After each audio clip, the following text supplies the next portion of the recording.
Good evening, everyone, and welcome to Ask Leah.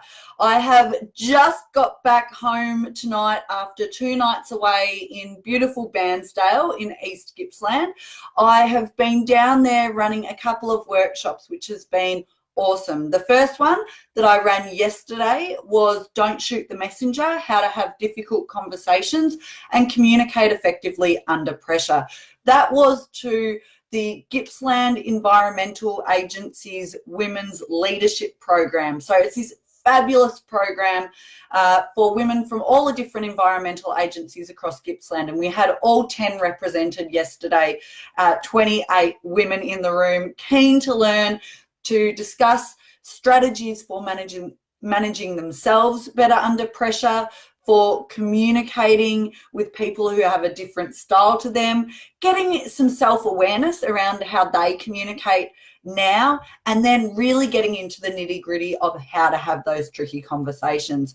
Today, I was running a public workshop. I figured while I was down there and had made the trip, I would put on a public workshop in East Gippsland. So today at TAFE Gippsland's Bairnsdale campus, I ran my public speaking workshop, Attention Please, How to Deliver Engaging Presentations. And I love delivering that workshop. Public speaking is something that a lot of people are really scared of. So it's always wonderful to be able to equip people with some skills and strategies, not only to manage their nerves, but to deliver better, more engaging presentations that really connect with their audience. And I'm thrilled to say everyone who was in today's workshop had a crack at public speaking as part of that session. And there were people in there who had had traumatic public speaking experiences in the past or did get really nervous. But to their credit, it was a beautiful, safe space, really encouraging, and everyone got up and did a tremendous job. So if you're watching this and you were in today's session, well done and thank you. Okay, on to this week's questions. We've had 2 questions come in this week, and really interestingly, they've come in from 2 different people. However, they are both to do with volunteer committee roles. Okay, so community group roles, 2 different organisations, 2 different people, but the questions are really aligned this week, and my answers are really aligned too.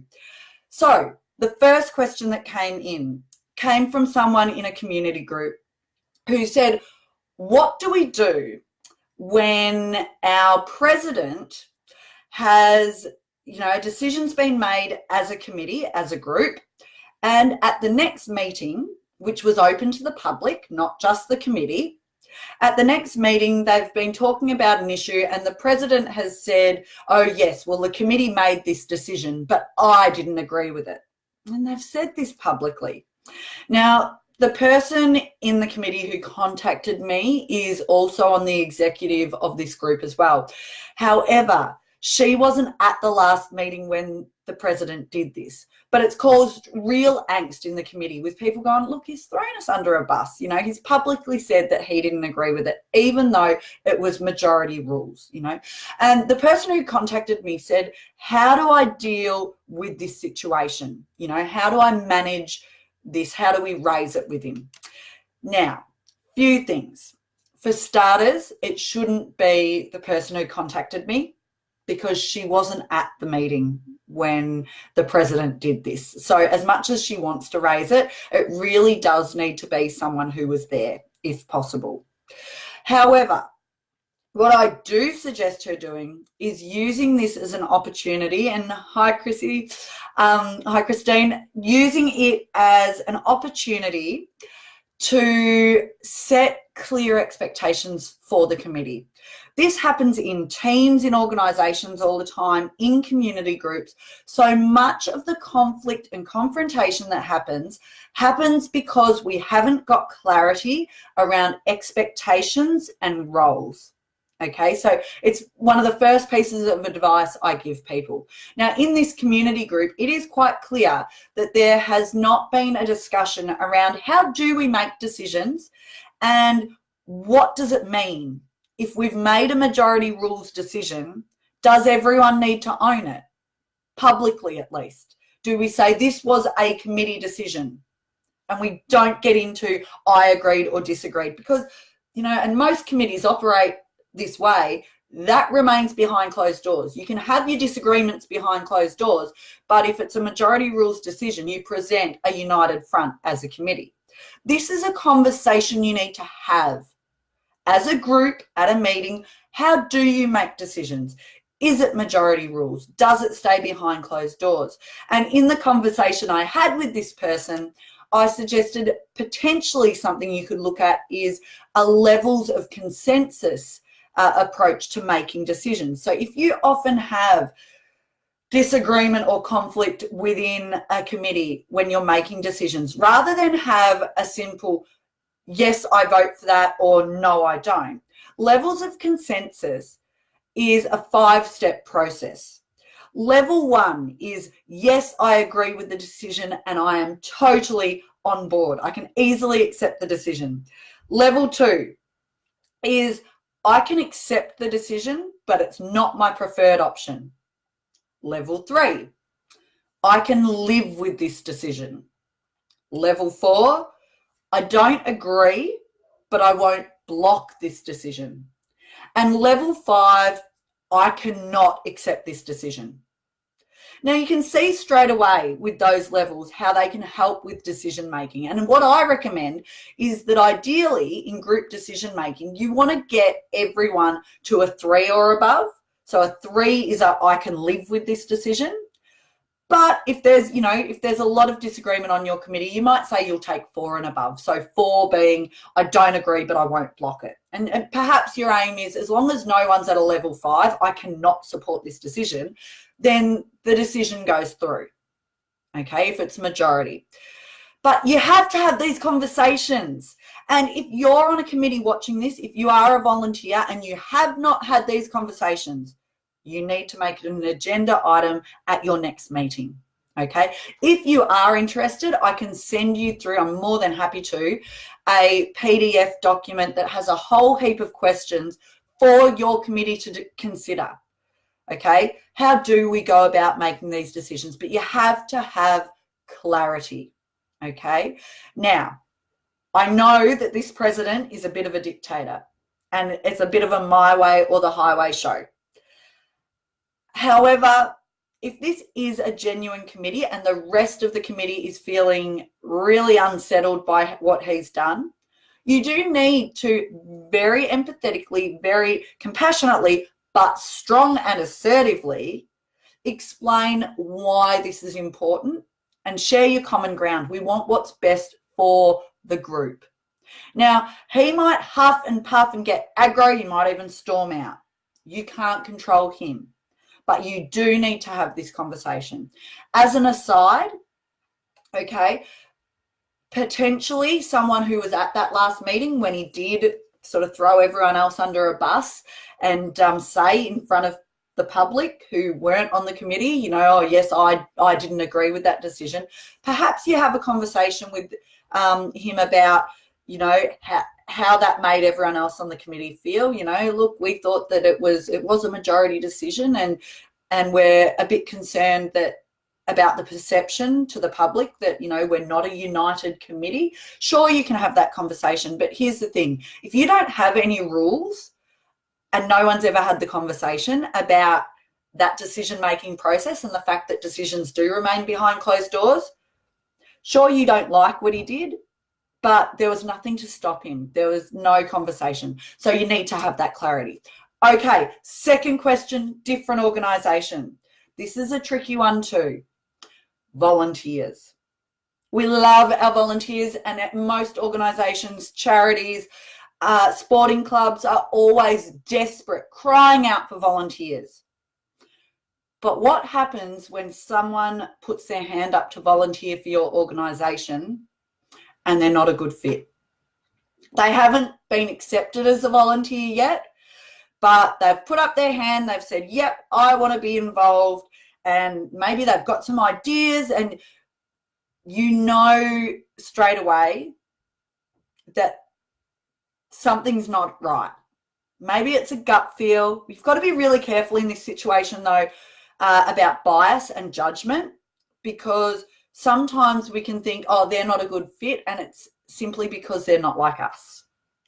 We should want diversity on our committees and in our groups. Dissenting voices are actually awesome because they help you get to the best solutions, as long as they're not deliberately dissenting just for the sake of it. If it's different opinions, that is something that we should invite and welcome. However, in this case, what's happened is someone stuck their hand up for volunteers at an organisation that really needs volunteers, and this person's not a good fit. And what they've done is reach out to me and say, what do we do in this situation? You know, how can we kind of tell them thanks, but no thanks? And again, what became very clear in the conversation I had with this person was similarly, they haven't got the clarity around their volunteer process.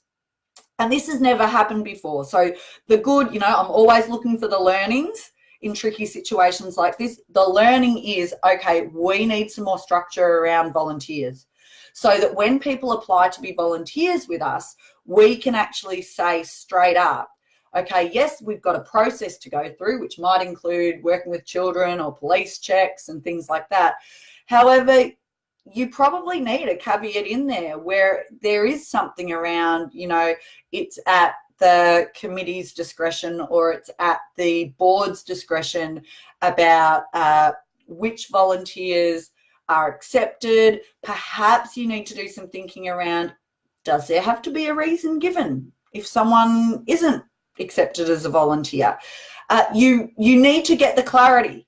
What is it? So that then when people apply to be volunteers, you can be super upfront with them and say, yep, thank you so much for your application. This is our process. However, we do need to let you know that we don't accept all volunteers. We are really protective of our reputation and our brand and the service we deliver, which is why only very select volunteers are accepted.